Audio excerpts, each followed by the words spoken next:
पुण्यनगरी वृत्तपत्र व पुणे वृत्तपत्र विक्रेता संघ एक पारिवारिक वृत्तपत्र परिवार आहे।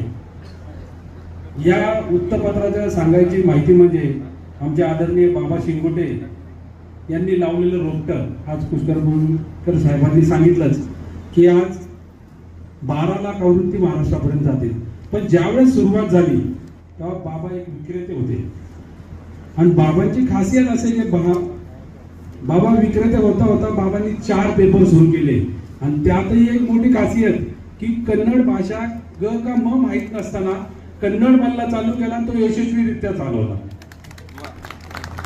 अगदी साधं व्यक्तिमत्व, कधी ऑफिस मध्ये खुर्चीवर बसणार दिसणार नाही, आले की काम करून पेपर हाताळणार, त्याच्यावरती झोपणार, बिजू 1 तास थांब आपण बोलूया, मी जरा झोपतो, सकाळी पहाटेपासून मार्केटमध्ये होतो। इतकं साधं व्यक्तिमत्व आणि पहिलं व्यासपीठ निर्माण करून दिलं असेल वृत्तपत्र विक्रेता संघाला तर बाबांनी पहिला अवॉर्ड दिला।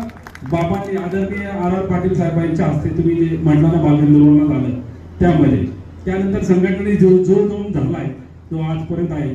असे आदरणीय बाबांची जयंती आणि त्याच निमित्त आज हा स्नेहमेळावा आयोजित केलेला आहे आणि ते आमच्या संघटनेचे आधारस्तंभ भोईर साहेब निकम साहेब आणि इतर राजकीय बरेच मध्ये वरत असता आहे संघटना। अगदी आदरणीय मुरली अण्णा मोहोळ जे आमचे बालमित्रांना माझे सहकारी आहेत त्यांचाही वरत असतो। असेच तुम्ही सहकारी आणि विशेषतः पुण्यनगरी वृत्तपत्र समूह संघटनेच्या पाठीमागे ठामपणे थांबले तर नक्कीच वृत्तपत्र एक तळागाळातला माणूस व मोठा होईल आणि तुमचे आशीर्वाद लागतील आणि तुमचं सहकार्य लागेल।